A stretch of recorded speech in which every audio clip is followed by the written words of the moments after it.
Hi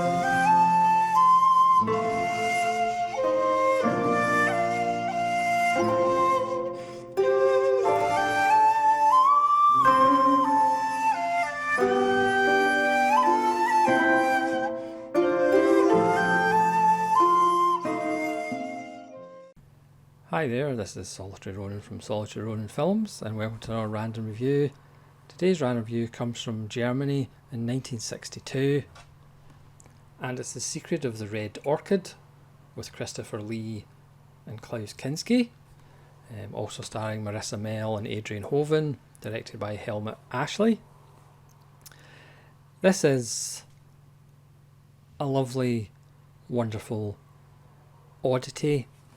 It's very similar to No Orchids for Miss Blandish, no pun intended, in the sense that was English actors trying to be American, and it had that offbeat kind of feel. Well, this is German actors trying to be English, as the majority of the film's set in London.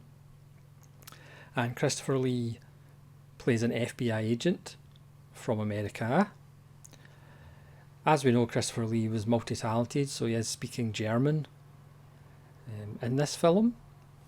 This Severn disc, which is Region A, both has the English dub and the German language track, but the English dub, Christopher Lee's actually dubbed, whereas in the German track, he is actually speaking German.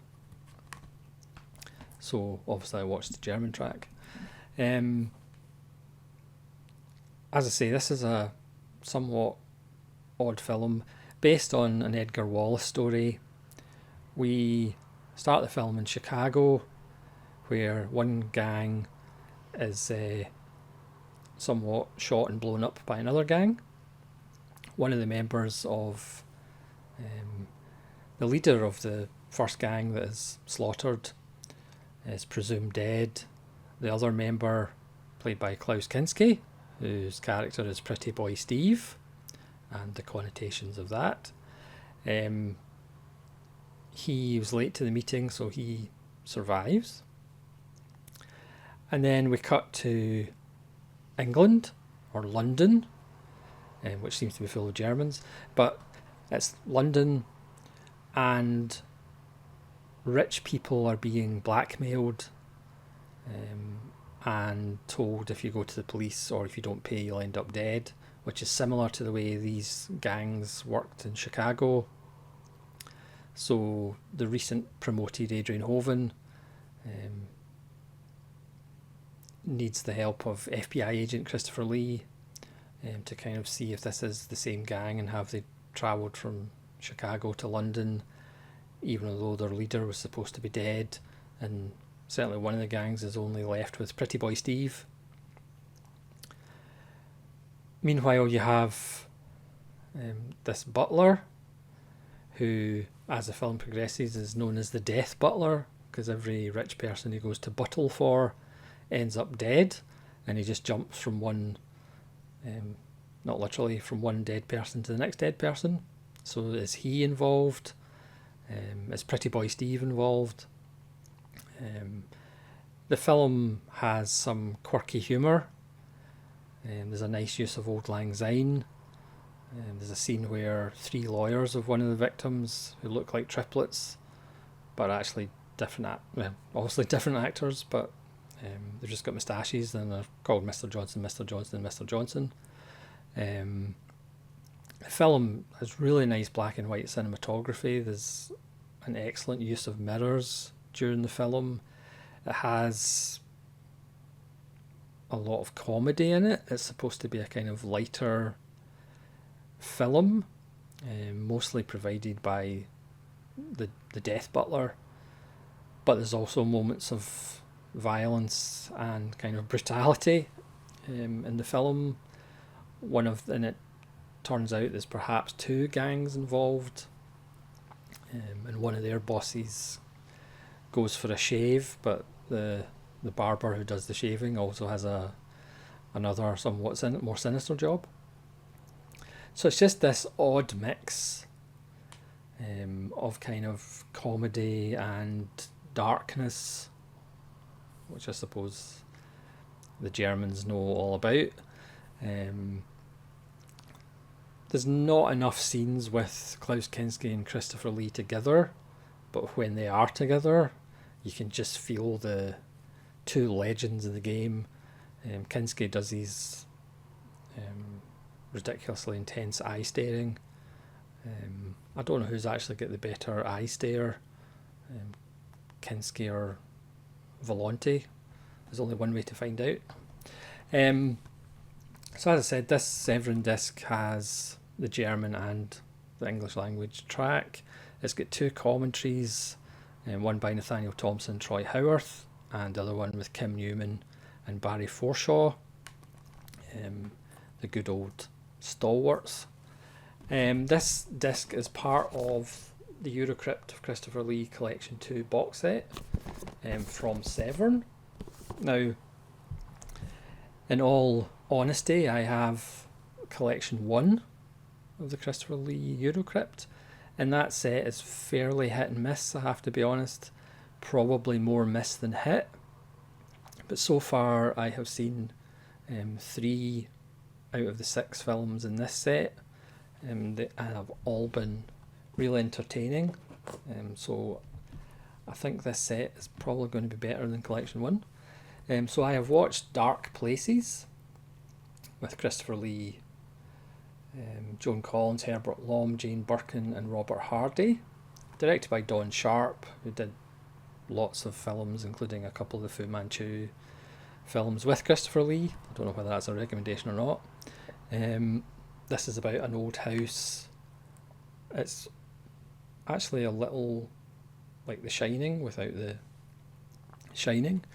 This one has a commentary with Nathaniel Thompson and Troy Howarth, and it's got a wonderful interview with Jonathan Rigby, who's the author of Christopher Lee, the authorised screen biography or history, and he goes into detail about his conversations, and it's a great interview with lots of Christopher Lee anecdotes.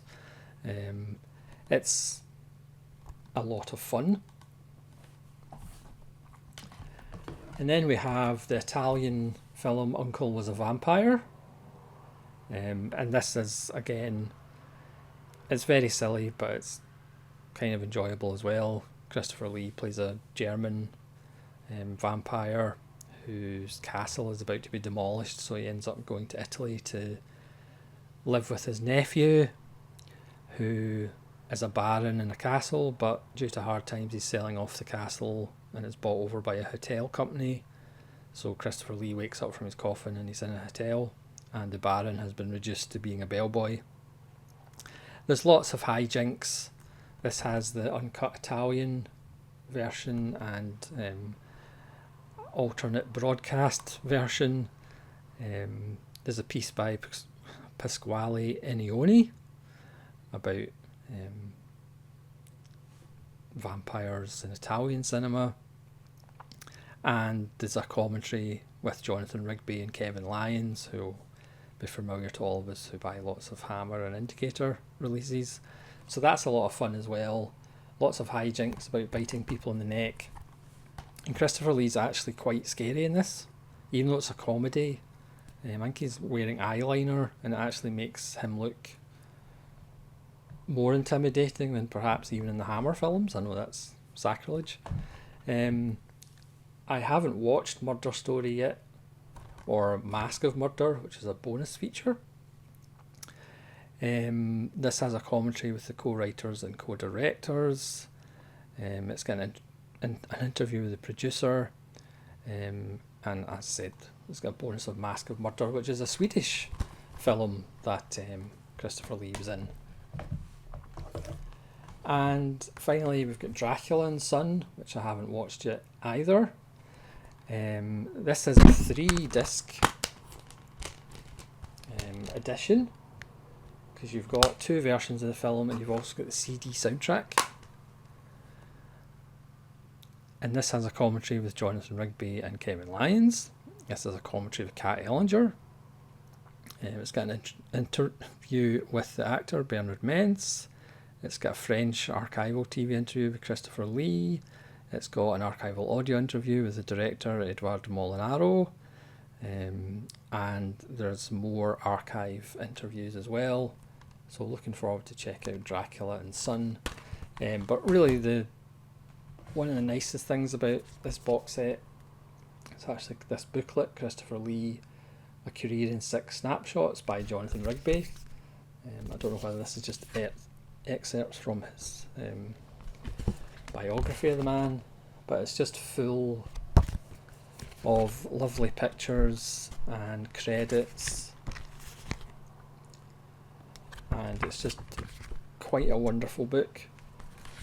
It's got some poster art as well, so I mean that is a lovely book, and it does seem as though they have stepped up their game somewhat from volume 1 or collection 1, which again wasn't bad, but it wasn't great either.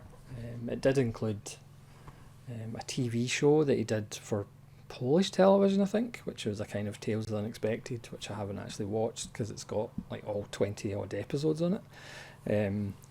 But the films weren't great. I mean, there was a Sherlock Holmes, so we get to finally hear Christopher Lee in Sherlock Holmes, and for some reason his voice is dubbed. But I would say, so far, as I said, I've got a couple to watch, but so far the Eurocrypt of Christopher Lee Collection 2 is much better than Collection 1, and I did get it for a really good price, which always helps. So thanks very much for watching the review of The Secret of the Red Orchid, or Gangsters of London, or London Gangsters. I mean, how often do you get Christopher Lee and Klaus Kinski in the same film? At one point Christopher Lee has double pistols, and it's a wonderful performance by Marissa Mell, who was in Danger Diabolique, and she was once offered a 7-year contract to go to Hollywood, but she turned it down because she said, even if I needed to go to the toilet, I would have to ask somebody's permission first. And she gives a lovely turn as well. There's the whole business with the man who Marissa Mell was the secretary to, who dies. His nephew turns up, who's an orchid collector, hence the title, I guess. Thinking he's going to get the inheritance, but he's not going to get the inheritance. And it turns out the old man, was in debt anyway and didn't actually have as much money as people thought. So there's a lot going on. I mean, again, how many films does Klaus Kinski play a character called Pretty Boy Steve? So thanks very much for watching. Please let me know if you've seen it and what you think of it, or is it just too random even from our random reviews? And hopefully you'll join me again for more videos.